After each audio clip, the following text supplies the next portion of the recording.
Hi student, welcome back to online classes. Myself Prakash Vadvana from Silver Green English Medium School Vidyanagari. So today in this part we will study about a boy who hated vegetables part 2. And this chapter is from class 4th English medium, subject English. Okay, in the previous video we have discussed about part 1. Now this is the second part. And if you haven't watched the part 1, then watch it, otherwise you will not understand this part. So I suggest you that please watch part 1, after that watching part 2. Okay, so but Jit said it's really bitter papa and asked for chocolate biscuit kit. जीत ने कहा कि really में पापा, मैं कोई बकवास नहीं कर रहा हूँ, ये सच में बहुत ही कड़वा है। और जीत ने क्या मगर पापा मुझे चॉकलेट या बिस्किट केक दो ना, मुझे बहुत ही कड़वा लग रहा है, मेरा मुंह कड़वा हो गया है, बीटर हो गया। When the chocolate biscuit cake was being brought, a cauliflower threw a big lump of salt into it. अब उसके पापा ने उसको चॉकलेट बिस्किट केक ला के दी। ब्रॉट मीन्स ब्रिंग का पास्ट फॉर्म है। तो जैसे ही चॉकलेट बिस्किट केक वो खाने जा रहा था ना, कॉलीफ्लावर ने क्या किया, cauliflower through a big lump of salt into it. Lump मतलब पीस, सॉल्ट मतलब नमक का एक टुकड़ा कॉलीफ्लावर ने फेंका और वो किसके ऊपर जाके गिरा, बिस्किट केक के ऊपर। और जैसे ही Jeet put a piece of chocolate biscuit cake into his mouth, जैसे ही वो उसके माउथ में रखने जा रहा था, जैसे ही उसके माउथ में रखा उसने, he found it so salty that he could not swallow it. उसे इतना खट्टा लगा ना, सॉल्टी फील हुआ उसको, सॉल्टी टेस्ट आया उसको, इतना खट्टा टेस्ट आया ना, इवन वो उसको स्वेलो भी नहीं कर पाया। स्वेलो मतलब गले से नीचे नहीं उतर पाया। और क्या कहा उसने, देखा the chocolate biscuit cake is salty mummy, mamma ये तो बहुत ही सॉल्टी है chocolate biscuit cake. But his mother and father did not believe, लेकिन उसके मम्मा और पापा उसके ऊपर भरोसा ही नहीं कर रहे थे, ट्रस्ट ही नहीं था। उनको तो ऐसा लग रहा कि अभी भी झूठ ही बोल रहा है। All he got was a spanking for being such a grumpy boy. ये सारी चीज़ें उसके साथ क्यों हो रही है? अब वेजिटेबल्स उसको मार तो नहीं सकते हैं, बराबर, यहाँ पे मार नहीं रहे, लेकिन उसको किसी और तरह से स्पैंक कर रहे हैं। स्पैंक वैसे उसका मतलब बीटिंग ही होता है, लेकिन ये जो ग्रम्पी बॉय है, जो हमेशा कंप्लेन करता रहता है, ये तो वैसा है, ये तो वैसा है, ये मैं नहीं खाऊंगा, ये नहीं खाऊंगा, उसको सबक सिखाने के लिए ये सारी चीज़ कर रहे हो। अब जित रिमेन हंग्री, भूखा ही रहा वो। अब क्या हुआ, in the middle of the night जित क्रैप्ड। देखो आधी रात को जित कहाँ पे गया, क्रैप मतलब वॉक स्लोली, धीरे धीरे धीरे, क्रीप का पास्ट फॉर्म है। भूखा भूखा, खाना ही नहीं खाया था उसने। किचन में गया और फ्रिज खोला, देखो यहाँ पे आप देख सकते हो। He took out a slab of chocolate and took a big bite.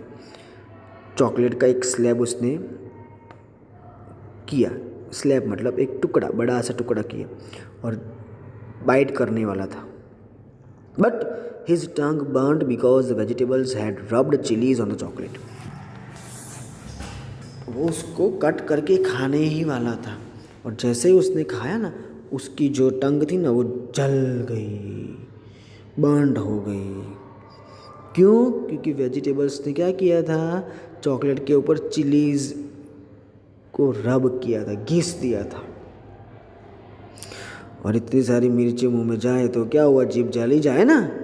हाँ, जैसे हम गर्मा गर्म तीखी पानी पूरी खाते हैं तो हमारा मुंह कैसा जल जाता है, हम कहते हैं ना कि भैया थोड़ा कम करो, बहुत ही गर्म हो गई है पानी पूरी। तो यहाँ पे तो चॉकलेट के ऊपर बहुत सारे के सारे वेजिटेबल्स ने चिल्ली को रब कर दिया था, और जैसे ही उसने खाई ना, पूरा मुंह जल गया उसका मिर्ची की वजह से। हिज माउथ बर्न, मुंह जलने लगा उसका। Jeet turn to big bowl of gajar halwa. फिर उसने क्या देखा फ्रिज में, गाजर का हलवा देखा, बड़ा सा bowl.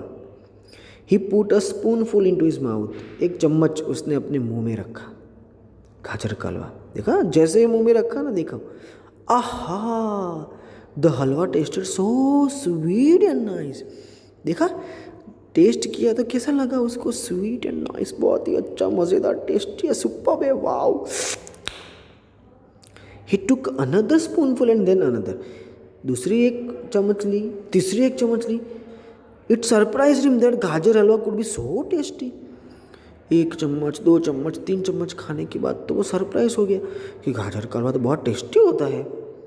And he had always refused to eat it, और वो तो हमेशा उसको मना ही करता आ रहा है कि नहीं मैं नहीं खाऊंगा, मैं नहीं खाऊंगा। He like it so much that he ate up all the halwa in the bowl. क्या किया उसने, उसको गाजर का हलवा इतना पसंद आया ना बच्चों कि सारा का सारा हलवा जो बाउल में था वो खा गया।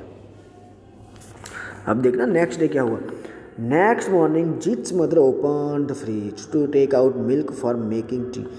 दूसरे दिन सुबह मॉर्निंग में उसकी मम्मा ने फ्रिज ओपन किया, चाय बनाने के लिए मिल्क चाहिए था उनको।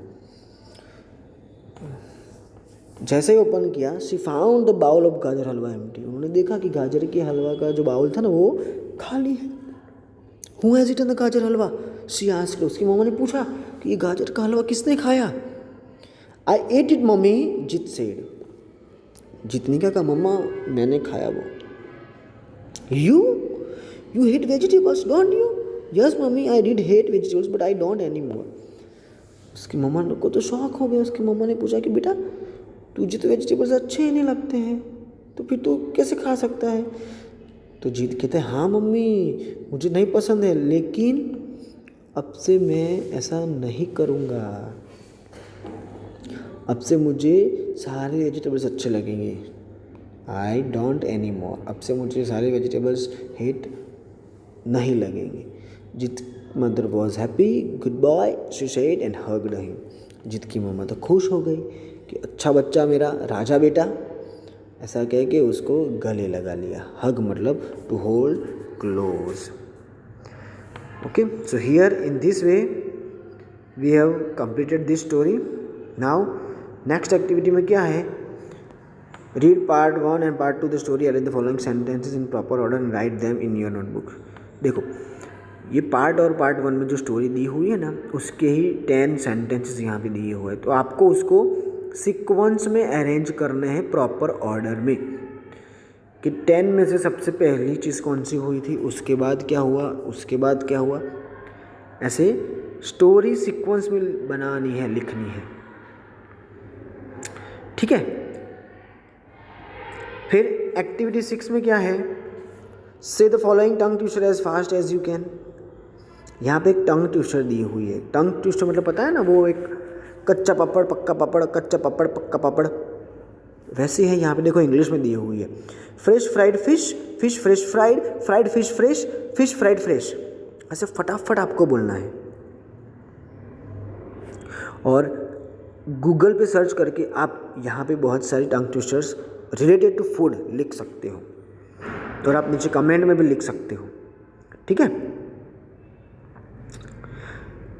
नाउ एक्टिविटी 7A, यहाँ पे एक्टिविटी 7 में क्या है, here are some scrambled words related to fruits, vegetables, junk food and all the delicious food we eat every day are given. Arrange letters and make meaningful words. जो भी fruits, vegetables और junk food हम खाते हैं ना बच्चों every day, उसके ही नाम है, लेकिन नाम कैसे दिए हुए हैं, अनस्क्रैम्बल। उसको आपको अरेंज करना है प्रॉपर ऑर्डर में ताकि वो मीनिंगफुल वर्ड बन सके। देखो जैसे कि PAIZZ है, तो ये किसका स्पेलिंग है, पिज़्ज़ा का, तो वहाँ पे राइट स्पेलिंग लिखना है, क्या होगा, PIZZA। ओके, वैसे सारे के सारे वर्ड्स आपको खुद करने हैं। नाउ एक्टिविटी 7B में क्या करना है, classify the following words according to the categories given on the next page. यहाँ पे बहुत सारे वर्ड्स दिए, देखो कॉमा करके, उन सबको क्लासीफाई करना है। जैसे कि वाटर, तो वाटर किस में आएगा, फास्ट फूड में, फ्रूट्स में, वेजिटेबल्स में या ड्रिंक्स में। यस, तो ड्रिंक्स में वाटर लिखोगे। फिर कैबेज है तो कैबेज क्या है, फास्ट फूड है, फ्रूट है या वेजिटेबल है, वेजिटेबल है ना, तो उसको कैबेज को कहाँ पे लिखोगे, वेजिटेबल्स में। फिर है स्ट्रॉबेरी, स्ट्रॉबेरी क्या है, फ्रूट्स है, तो वो फ्रूट्स में लिखना है। ओके, तो इस तरह से आपको उसको क्लासीफाई करना है, जिस कैटेगरी में वो आता है उस कैटेगरी में उसको वहाँ पे लिखना है। And last activity, colour the following picture using different colours, list the things which you can see in the picture. इस पिक्चर को कलर करना है, अलग अलग डिफरेंट कलर का यूज़ करना है, और बाजू में लिस्ट भी बनाना है कि इस पिक्चर में आप कौन सी चीज़ें देख सकते हो। ठीक है, so here we have completed so many activities,